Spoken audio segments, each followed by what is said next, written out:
नमस्कार दोस्तों, स्वागत है आपका वीरान सफर स्टोरी चैनल पर। आज मैं आपको एक रियल इंसिडेंट सुनाने जा रहा हूं। ये कहानी है श्यामराव कुलकर्णी की। श्यामराव करीब 50 साल के हैं और पिछले 20 साल से स्लीपर बस चला रहे हैं। ये घटना उन्होंने खुद मुझे भेजी थी और सच कहूं, जब मैं इसे पढ़ रहा था तब भी एक अजीब सा सन्नाटा मेरे आसपास फैल गया था। उनकी यादों में आज भी एक पहाड़ी मोड़ अटका हुआ है और एक गलत फैसला जिसने उनकी जिंदगी का रास्ता बदल दिया। वीडियो शुरू करने से पहले एक छोटी सी रिक्वेस्ट है। अगर आपको ऐसी रियल हॉरर इंसिडेंट सुनना पसंद है तो वीडियो को लाइक कर दीजिए, चैनल को सब्सक्राइब कर लीजिए और कमेंट में अपनी लोकेशन के साथ ये भी जरूर लिखिए कि आप ये कहानी किस समय सुन रहे हैं। तो चलिए शुरू करते हैं। अब ये कहानी श्यामराव की जुबानी। 2019 की बात है। महाराष्ट्र के सतारा के पास एक पहाड़ी घाट है जहां से मैं नियमित रूप से स्लीपर बस लेकर पुणे की तरफ उतरता था। उस वक्त मेरी उम्र 48 साल थी। लगभग 20 साल से बस चला रहा था। ऐसे रास्ते मेरे लिए नए नहीं थे। उस रात भी सब कुछ रूटीन था। ठंडी हवा चल रही थी। बस में करीब आधे यात्री सो चुके थे। कुछ लोग मोबाइल पर फिल्म देख रहे थे। कुछ खिड़की से बाहर फैले अंधेरे को देख रहे थे। गाड़ी स्टेडी चल रही थी। सड़क लगभग खाली थी। कभी कभी दूर किसी ट्रक की लाइट दिख जाती थी और फिर से अंधेरा। घड़ी में उस वक्त 2:18 हो रहे थे। मुझे साफ याद है, मैं थर्ड गियर में धीरे धीरे नीचे उतर रहा था क्योंकि आगे का मोड़ थोड़ा तीखा था। मैंने ब्रेक नहीं दबाया था, फिर भी अचानक बस झटके से रुक गई। स्टीयरिंग मेरे हाथ में था। मेरा पैर ब्रेक से दूर था। फिर भी ब्रेक ऐसे लगा जैसे किसी ने जोर से पैडल दबा दिया हो। पीछे से 2-3 लोग चिल्लाए। एक बच्चा रोने लगा। पहले तो मैंने सोचा शायद ब्रेक जैम हो गया होगा। ऐसी चीजें कभी कभी पहाड़ी रास्तों में हो जाती हैं। सच कहूं तो उस पल मैंने खुद को समझाया, पैनिक करने की जरूरत नहीं है। लेकिन तभी इंजन के नीचे से जलने की बहुत तेज बदबू आने लगी। वो बदबू बिल्कुल वैसी थी जैसे रबड़ या वायर जलता है। मेरे मन में तुरंत आया, कहीं इंजन में आग तो नहीं लग गई। और यहीं मैंने अपनी पहली गलती की। मुझे तुरंत पैसेंजर्स को नीचे उतार देना चाहिए था, लेकिन मैंने सोचा पहले खुद चेक कर लेता हूं। अगर छोटी सी दिक्कत है तो बेवजह सबको डराने का क्या फायदा। मैं नीचे उतरा। रात पूरी तरह शांत थी। हल्की ठंडी हवा चल रही थी। सड़क ठंडी और सुनसान थी। आसपास कोई गाड़ी नहीं थी। मैं बस के नीचे झुका। मुझे हल्की सी लाल चमक दिखाई दी, जैसे कोई अंगार सुलग रहा हो। मैं थोड़ा और झुका, लेकिन वहां कोई असली आग नहीं थी। जमीन पर कोई चिंगारी नहीं, कोई धुआं नहीं, बस वो हल्की लाल सी रोशनी जो जैसे किसी दरार के अंदर से झलक रही थी। उस पल मुझे समझ नहीं आया कि क्या करूं। मैंने हाथ बढ़ाकर नीचे के हिस्से को छूना चाहा, फिर अचानक रुक गया। पता नहीं क्यों, पर अंदर से लगा हाथ नहीं लगाना चाहिए। कुछ सेकंड में वहीं खड़ा रहा, फिर खुद को डांटा, श्यामराव पागल मत बनो, मैकेनिकल इशू है। मैं वापस ड्राइवर सीट पर आकर बैठ गया। जैसे ही स्टीयरिंग पकड़ा, मुझे झटका सा लगा। स्टीयरिंग असामान्य रूप से गर्म था। ऐसा लगा जैसे किसी ने उसे आग पर रख दिया हो। मैंने तुरंत हाथ खींच लिया और यहीं मैंने दूसरी गलती की। मुझे इंजन बंद करके पूरी बस खाली करवा देनी चाहिए थी, लेकिन पीछे से पैसेंजर्स सवाल पूछ रहे थे। हलचल बढ़ने लगी थी। तभी एक बुजुर्ग आदमी आगे आया और धीरे से बोला, इस मोड़ पर पहले भी हुआ है। उसका लहजा अजीब था। मैंने गुस्से में कहा, बकवास मत कीजिए, मैकेनिकल प्रॉब्लम है। असल में मुझे गुस्सा इसलिए आया क्योंकि मुझे डर लग रहा था। मैं मानना ही नहीं चाहता था कि कुछ और भी हो सकता है। तभी बस के अंदर से एक औरत की तेज चीख सुनाई दी। मैं तुरंत पीछे देखने लगा। सब लोग अपनी अपनी सीट पर थे, कोई खड़ा नहीं था।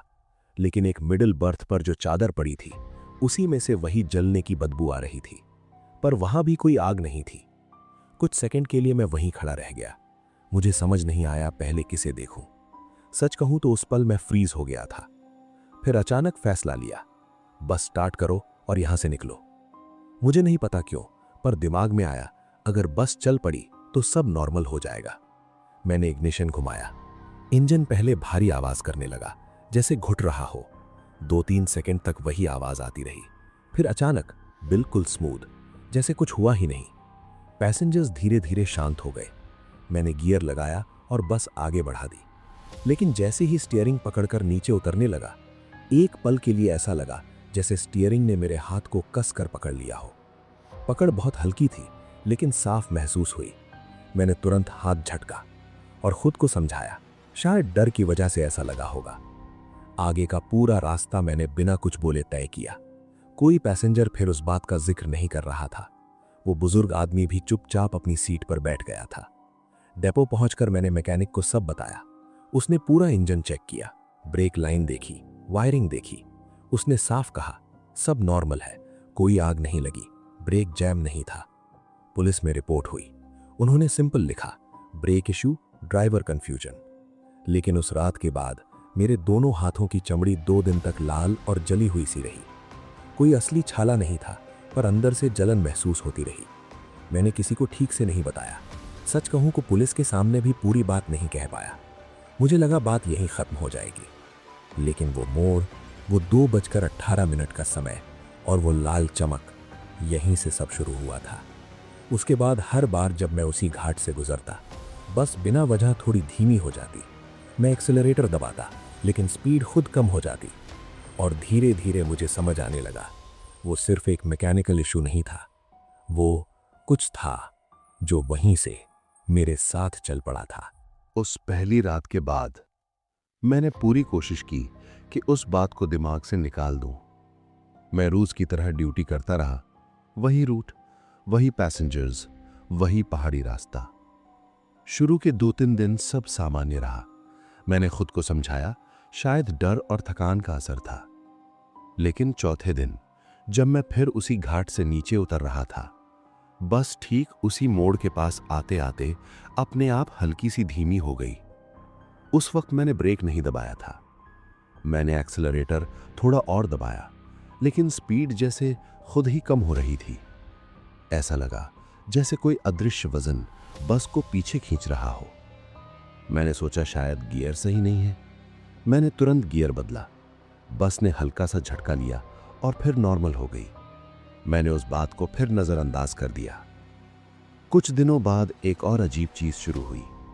जब भी 2 बजे के बाद उस रास्ते से गुजरता, स्टीयरिंग हल्का सा गर्म महसूस होता। इतना नहीं कि हाथ जल जाए, लेकिन एक धीमी लगातार तपिश। दिन में या शाम के वक्त ऐसा कभी नहीं हुआ। एक रात मैंने जानबूझकर टेस्ट करने की सोची, और यही मेरी तीसरी गलती थी। मुझे सीधा निकल जाना चाहिए था, लेकिन मैंने बस को उस मोड़ से थोड़ा पहले ही स्लो कर दिया। सोचा देखता हूं क्या होता है। पैसेंजर ज्यादातर सो रहे थे, सड़क खाली थी। मैंने बस को बिल्कुल किनारे रोक दिया। इंजन चालू था, हेडलाइट जल रही थी। मैं कुछ सेकंड वहीं बैठा रहा, फिर नीचे उतर गया। उस पल हवा पहले से ज्यादा ठंडी थी, लेकिन माहौल में एक अजीब सी घुटन थी। मैं बस के नीचे झुककर देखने लगा। कुछ भी नहीं था। मैंने हल्का सा हंसते हुए खुद से कहा, देखा, कुछ नहीं है। जैसे ही मैं सीधा खड़ा हुआ, पीछे से किसी ने मेरा नाम बहुत धीरे से लिया, श्याम। आवाज बेहद हल्की थी, जैसे कोई बिल्कुल पास खड़ा हो और कान के पास फुसफुसा कर बोले। मैंने तुरंत पीछे मुड़कर देखा। सड़क खाली थी, बस के अंदर सब सो रहे थे। उस पल मुझे समझ नहीं आया, अंदर जाऊं या वहीं खड़ा रहूं।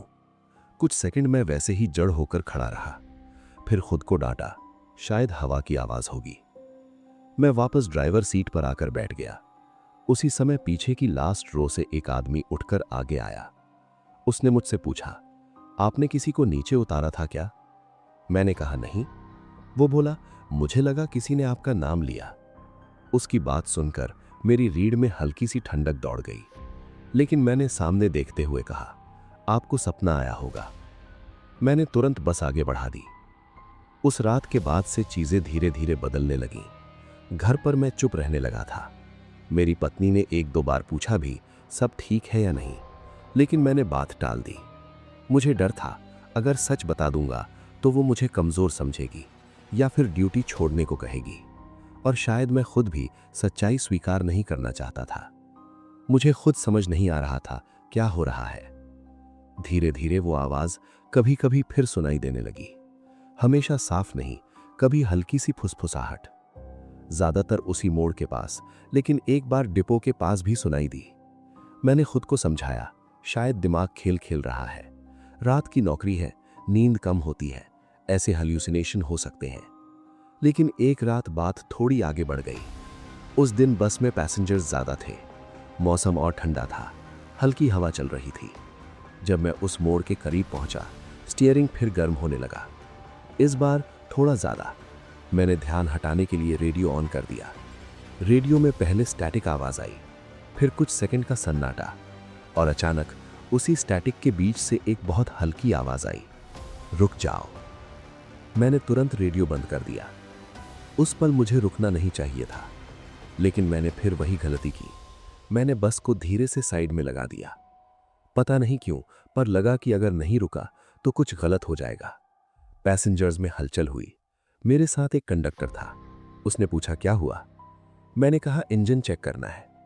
मैं नीचे उतरा। इस बार बस के नीचे कोई लाल चमक नहीं थी, लेकिन जमीन पर हल्की सी गर्मी महसूस हो रही थी, जैसे अभी अभी कुछ जला हो। मैं कुछ सेकंड वहीं खड़ा रहा। तभी बस के अंदर से एक बच्ची के रोने की आवाज आई। मैं तुरंत अंदर भागा। बच्ची अपनी मां के साथ थी, लेकिन वो सीट के कोने की तरफ देख रही थी और लगातार रो रही थी। मां उसे शांत कराने की कोशिश कर रही थी। मैंने पूछा, क्या हुआ? मां ने धीरे से कहा, इसे लग रहा है कोई नीचे से देख रहा है। उस पल मैं कुछ बोल नहीं पाया। मेरे गले में शब्द अटक गए। मैंने तुरंत बस स्टार्ट की और बिना पीछे देखे आगे बढ़ा दी। उसके बाद से मेरा डर बाहर से अंदर की तरफ आने लगा। पहले मुझे रास्ते से डर लगता था, अब मुझे अपने ही दिमाग से डर लगने लगा। कभी कभी घर पर भी रात में अचानक नींद खुल जाती, कान के पास हल्की सी फुसफुसाहट सुनाई देती, जैसे कोई बहुत पास खड़ा हो। मैं उठकर बैठ जाता, कमरे में चारों तरफ देखता, लेकिन सब शांत होता। मैंने कई बार सोचा रूट बदलने की रिक्वेस्ट डाल दूं, लेकिन अंदर कहीं एक जिद भी थी। मैं भागना नहीं चाहता था। मुझे लगता था अगर मैंने वो रास्ता छोड़ दिया तो मान लूंगा कि सच में कुछ है, और शायद यही मेरी सबसे बड़ी गलती थी। मैंने डर को चुनौती समझ लिया। मुझे नहीं पता मैंने ऐसा क्यों किया, लेकिन उस मोड़ पर जो था वो अब सिर्फ सड़क पर नहीं था, वो धीरे धीरे मेरी आदतों में, मेरी नींद में और मेरे नाम के साथ जुड़ने लगा था। धीरे धीरे ये सिर्फ रास्ते की बात नहीं रही। उस मोड़ से गुजरते वक्त जो कुछ होता था उसका असर अब दिन में भी दिखने लगा था। मैं पहले जैसा खुलकर हंसने वाला आदमी नहीं रहा। घर पर कम बोलता, खाना जल्दी खत्म करता और सोने चला जाता, लेकिन नींद पूरी नहीं होती थी। मुझे याद है, एक रात करीब 2 बजे मेरी नींद अचानक खुली। उस दिन मेरी ड्यूटी नहीं थी, मैं घर पर ही था। कमरे में हल्का अंधेरा था। खिड़की से बाहर की पीली स्ट्रीट लाइट अंदर आ रही थी। मैं कुछ सेकंड वैसे ही लेटा रहा, और फिर साफ साफ किसी ने धीरे से कहा, रुक जाओ। आवाज बहुत पास से आई थी। मैं तुरंत उठकर बैठ गया। मेरी पत्नी मेरे बगल में सो रही थी। घर में कोई हलचल नहीं थी। उस पल समझ नहीं आया उसे जगाऊं या चुप रहूं। मैंने उसे नहीं जगाया। बाद में कई बार लगा शायद यही गलती थी। अगर उसी वक्त सब बता देता तो बात वहीं रुक जाती। मैंने खुद को समझाया, ये वही शब्द है जो रेडियो पर सुना था। दिमाग उसी को दोहरा रहा है। लेकिन उसके बाद वो आवाज सिर्फ एक शब्द नहीं रही। कभी मेरा नाम लेती, कभी बस लंबी सांस जैसी आवाज आती। और सबसे अजीब बात, हर बार समय करीब करीब 2:15 से 2:30 के बीच ही होता। एक दिन मैंने डिपो में पुराने ड्राइवर से कैजुअली बात छेड़ी। मैंने पूछा, उस घाट के उस खास मोड़ के बारे में किसी ने कुछ सुना है क्या? ज्यादातर लोग हंसकर टाल गए, लेकिन एक बुजुर्ग ड्राइवर ने धीरे से कहा, वहां पहले एक्सीडेंट हुआ था, बहुत साल पहले। रात में एक बस जली थी। उसने ज्यादा डिटेल नहीं दी। मैंने भी बात आगे नहीं बढ़ाई। मुझे लगा अगर ज्यादा पूछूंगा तो खुद ही डर जाऊंगा। लेकिन उसी हफ्ते एक घटना ने मुझे हिला दिया। उस रात बस पूरी भरी हुई थी। ऊपर की स्लीपर बर्थ पर लोग सो रहे थे। मैं स्टेडी स्पीड में नीचे उतर रहा था। जैसे ही वो मोड़ पास आया, बिना ब्रेक दबाए बस ने फिर हल्का झटका लिया। इस बार मैंने रुकने का फैसला नहीं किया। मैंने एक्सेलरेटर दबाया और सीधा निकलने की कोशिश की। तभी स्टीयरिंग अपने आप बाईं तरफ हल्का सा घूम गया। इतना नहीं कि बस पलट जाए, लेकिन इतना कि मुझे जोर से पकड़ना पड़ा। कुछ सेकंड के लिए कंट्रोल ढीला पड़ गया। पीछे से एक दो लोग चिल्लाए। उस पल मैं फ्रीज हो गया था। समझ नहीं आया स्टीयरिंग सीधा करूं या ब्रेक मारूं। 2-3 सेकंड ऐसे ही निकल गए। फिर मैंने पूरी ताकत से स्टीयरिंग सीधा किया और ब्रेक दबा दिया। बस सड़क के बीच रुक गई। अगर उस वक्त सामने से कोई ट्रक आ रहा होता तो शायद आज मैं ये कहानी नहीं सुना पाता। पैसेंजर्स में अफला तफरी मच गई। कंडक्टर चिल्ला रहा था, क्या हुआ? मैं कुछ सेकंड तक सीट पर बैठा ही रहा। सच कहूं, उस पल मुझे साफ लगा जैसे बस के नीचे से कुछ उसे खींच रहा था, जैसे कोई उसे रोकना चाहता हो। मैंने हिम्मत करके नीचे उतरने की सोची। ये मेरी चौथी गलती थी। मुझे वहीं बैठे रहना चाहिए था, किसी दूसरी बस का इंतजार करना चाहिए था। लेकिन अंदर एक अजीब जिद थी, देखना है आखिर है क्या। मैं नीचे उतरा। सड़क खाली थी, हल्की हवा चल रही थी। मैं बस के नीचे झुका। इस बार मैंने साफ देखा, इंजन के पास की मेटल सरफेस हल्की लाल थी, जैसे अभी अभी बहुत गर्म हुई हो, लेकिन आग नहीं थी। मैंने हाथ पास ले जाकर देखा, पर छुआ नहीं। उस वक्त साफ लगा, अगर छू लिया तो कुछ गलत होगा। तभी पीछे से कदमों की आवाज आई। मैंने मुड़कर देखा। वो वही बुजुर्ग पैसेंजर था जिसने पहले दिन कहा था, इस मोड़ पर पहले भी हुआ है। वो धीरे धीरे मेरे पास आया और बोला, आपको उतरना नहीं चाहिए था। उसका चेहरा सामान्य था, लेकिन उसकी आंखें कुछ और कह रही थी। मैंने उससे पूछा, आपको क्या पता है? वो कुछ सेकंड चुप रहा, फिर बोला, जिस बस में आग लगी थी उसका ड्राइवर आखिर तक स्टीयरिंग नहीं छोड़ रहा था। बस इतना कहकर वो वापस बस में चढ़ गया। मैं वहीं खड़ा रह गया। उस पल पहली बार लगा, ये सिर्फ रैंडम घटना नहीं है, जैसे कोई पैटर्न बन रहा हो। मैं वापस सीट पर बैठा। स्टीयरिंग ठंडी थी। बस बिल्कुल नॉर्मल स्टार्ट हुई। सब कुछ सामान्य। लेकिन उसी रात जब डिपो पहुंचा और हाथ धोने गया तो देखा, दोनों हथेलियों के बीच हल्की सी काली रेखा उभर आई थी, जैसे किसी ने उंगलियों के बीच पतली सी लकीर जला दी हो। दर्द नहीं था, लेकिन निशान साफ दिख रहा था। मैंने किसी को नहीं बताया। अगले 2 दिन वो रेखा और गहरी हो गई। घर पर पत्नी ने पूछा भी, हाथ को क्या हुआ? मैंने हंसकर कहा, बस स्टीयरिंग की रगड़ है। लेकिन अंदर से मुझे समझ आने लगा था, जो कुछ भी है वो सिर्फ रास्ते तक सीमित नहीं रहा। वो मुझे उसी तरह पकड़ रहा था जैसे उस रात स्टीयरिंग ने मेरा हाथ पकड़ा था, और शायद मैं भी उसे छोड़ने की कोशिश नहीं कर रहा था। उस काली रेखा को मैं जितना नजरअंदाज करता, वो उतनी ही साफ दिखने लगती।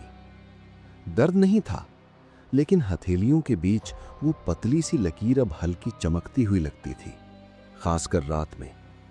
दिन में सब सामान्य दिखता, पर जैसे ही समय 2 बजे के आसपास पहुंचता, उसमें हल्की सी गर्मी उठने लगती। अब मुझे समझ आने लगा था, ये सिर्फ डर नहीं है। लेकिन फिर भी मैंने किसी से खुलकर बात नहीं की। यही मेरी अगली गलती थी। मुझे मदद लेनी चाहिए थी, रूट बदलना चाहिए था, या कम से कम कुछ दिन छुट्टी ले लेनी चाहिए थी। लेकिन मैंने सोचा, अगर मैं भाग गया तो मान लूंगा कि मैं हार गया। एक रात मैंने जानबूझकर फैसला किया, उस मोड़ से पहले बस नहीं रोकूंगा, स्पीड कम नहीं करूंगा, कुछ भी हो जाए सीधा निकल जाऊंगा। उस दिन बस में कम लोग थे, मौसम और ठंडा था, हवा में नमी थी। जैसे ही वो मोड़ पास आया, स्टीयरिंग अपने आप गर्म होने लगा। इस बार गर्मी ज्यादा थी, जैसे अंदर से तप रहा हो। मैंने दोनों हाथ कसकर पकड़ लिए। उसी वक्त बस के अंदर की लाइट्स एक पल के लिए हल्की हुई, फिर नॉर्मल हो गई। शायद किसी पैसेंजर ने ध्यान भी नहीं दिया, लेकिन मुझे साफ सुनाई दिया, मत जाओ। आवाज इस बार बहुत पास थी, जैसे स्टीयरिंग के अंदर से आई हो। उस पल में ब्रेक दबा सकता था, बस रोक सकता था, लेकिन मैंने उल्टा एक्सेलरेटर दबा दिया। मुझे लगा अगर रुक गया तो वही सब दोबारा होगा। बस ने अचानक तेज आवाज की, इंजन भारी हो गया, स्टीयरिंग और गर्म हो गया। कुछ सेकंड के लिए ऐसा लगा जैसे दोनों हाथों के अंदर तक जलन पहुंच गई हो। मैंने आंखें बंद नहीं की, लेकिन सामने की सड़क कुछ पल के लिए धुंधली सी लगी। फिर अचानक सब नॉर्मल, बस सीधी सड़क पर आ गई। स्टीयरिंग ठंडा हो गया, इंजन स्मूथ चलने लगा, जैसे कुछ हुआ ही नहीं। उस रात डिपो पहुंचकर मैं सीधे वॉशरूम गया। हाथ धोते वक्त देखा, हथेलियों की काली रेखा अब हल्की लाल हो गई थी, जैसे ताज़ा जलन हो। इस बार दर्द भी था, हल्की सी चुभन जो लगातार बनी रही। घर पहुंचा तो पत्नी जाग रही थी। उसने फिर पूछा, तुम ठीक तो हो? उस पल मैं टूटने वाला था। मैंने पहली बार उसे सब बता दिया। ब्रेक वाला दिन, लाल चमक, आवाज, स्टीयरिंग की गर्मी, वो बुजुर्ग पैसेंजर, सब कुछ। वो कुछ देर चुप रही, फिर बोली, कुछ दिन छुट्टी ले लो। लेकिन मैंने फिर मना कर दिया। मुझे नहीं पता क्यों, मैं उस रूट से हटना नहीं चाहता था। शायद अंदर से लग रहा था, अगर बार बार उसी रास्ते से जाऊंगा तो एक दिन सब खुद खत्म हो जाएगा। लेकिन अगली घटना ने मेरी सोच बदल दी। उस रात बस आधी भरी थी। मैं यूजुअल स्पीड में नीचे उतर रहा था। मोड़ पास आया। इस बार बस खुद ब खुद स्लो नहीं हुई, स्टीयरिंग भी नॉर्मल था। मैंने सोचा शायद सब खत्म हो गया। लेकिन जैसे ही बस मोड़ पार करके आगे बढ़ी, अचानक पीछे की स्लीपर बेड से जोर की आवाज आई, जैसे कोई गिरा हो। कंडक्टर भाग कर गया। एक आदमी ऊपर की बर्थ से नीचे गिरा था। वो होश में था, पर बुरी तरह घबराया हुआ। उसने कांपती आवाज में कहा, मुझे लगा किसी ने नीचे से पैर खींचा।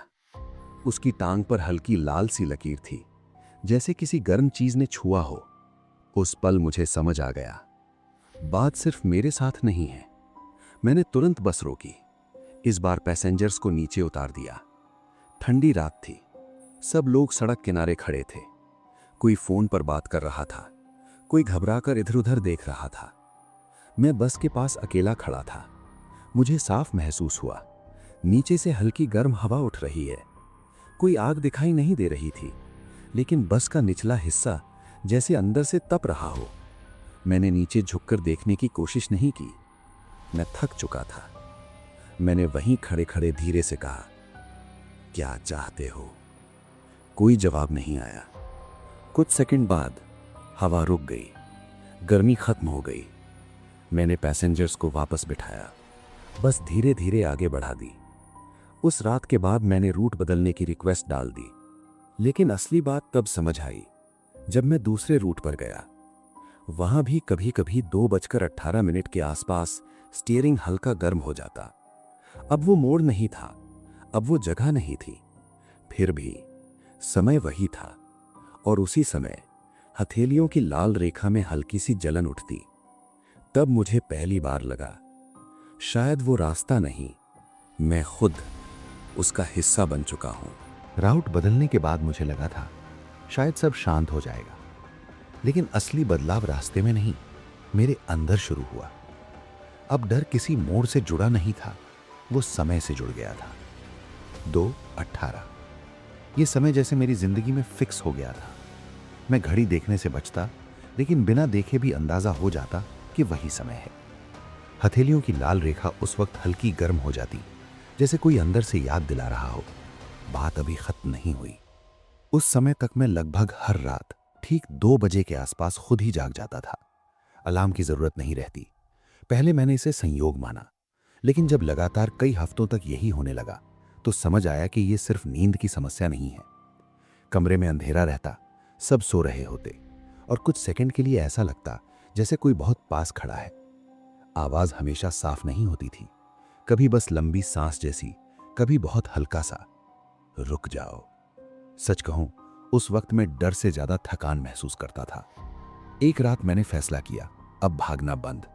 अगर जो कुछ भी है वो उसी मोड़ से जुड़ा है तो मुझे वापस वहीं जाना होगा। मैंने छुट्टी ली, बस नहीं ली, अपनी पुरानी बाइक उठाई और रात में अकेला उसी घाट की तरफ निकल गया। मुझे पता है ये बेवकूफ़ी थी, मुझे दिन में जाना चाहिए था, किसी को साथ ले जाना चाहिए था, लेकिन उस वक्त दिमाग सीधा नहीं चल रहा था। ऐसा लग रहा था अगर मैं अकेला नहीं गया तो बात पूरी नहीं होगी। करीब 2 बजे मैं उस मोड़ के पास पहुंचा। सड़क लगभग खाली थी, दूर दूर तक अंधेरा, ठंडी हवा। मैंने बाइक साइड में खड़ी की, कुछ कदम पैदल चला और उसी जगह आकर खड़ा हो गया जहां उस रात बस रुकी थी। उस पल कोई लाल रोशनी नहीं थी, कोई बदबू नहीं, सब शांत। मैंने घड़ी देखी, 2:17। मैं वहीं खड़ा रहा। 2:18 होते ही हथेलियों में तेज जलन उठी, इस बार पहले से ज्यादा। मैंने हाथ खोलकर देखा, लाल रेखा गहरी हो गई थी, जैसे ताजा जली हो। दर्द साफ था। उसी वक्त सड़क के नीचे से हल्की गर्म हवा उठी। मैंने नीचे झुककर नहीं देखा, मैं थक चुका था भागते भागते। मैंने धीरे से कहा, मैं रुक गया हूं, अब क्या? कुछ सेकंड सन्नाटा रहा, फिर बहुत हल्की आवाज आई, मत पकड़। आवाज साफ थी। उसी पल मुझे उस बुजुर्ग पैसेंजर की बात याद आई। उस ड्राइवर ने आखिर तक स्टीयरिंग नहीं छोड़ा।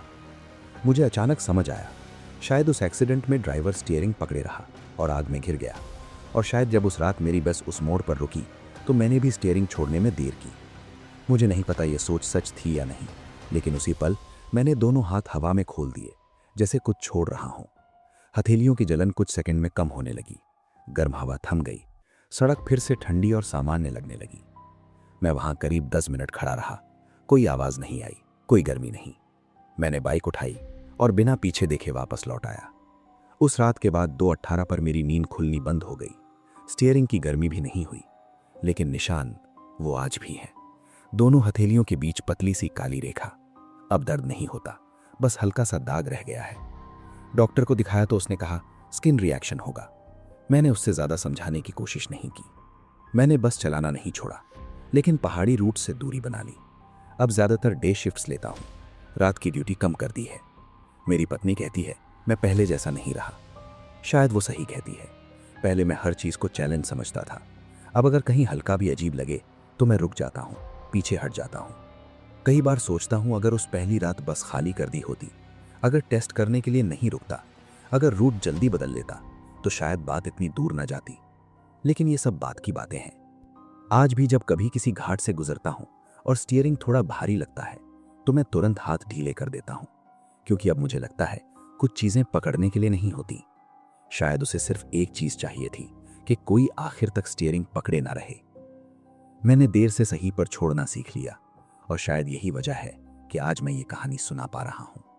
कभी कभी सोचता हूं अगर उस रात मैं नहीं रुकता, अगर टेस्ट करने नहीं जाता, तो क्या वो मेरे पीछे आता, या वो सिर्फ उसी मोड़ तक सीमित था? इसका जवाब मेरे पास नहीं है। बस इतना जानता हूं, कुछ अनुभव ऐसे होते हैं जिनका कोई साफ एक्सप्लेनेशन नहीं मिलता और जो हमें अंदर से बदल देते हैं। आपको क्या लगता है, क्या ये सच में पैरानॉर्मल था? कमेंट में ज़रूर बताइए। अगर वीडियो पसंद आई हो तो लाइक करें, चैनल को सब्सक्राइब करें और बेल आइकन दबाना ना भूलें, ताकि ऐसी और रियल हॉरर स्टोरीज आप तक पहुंचती रहें। मिलते हैं अगली वीडियो में। नमस्कार।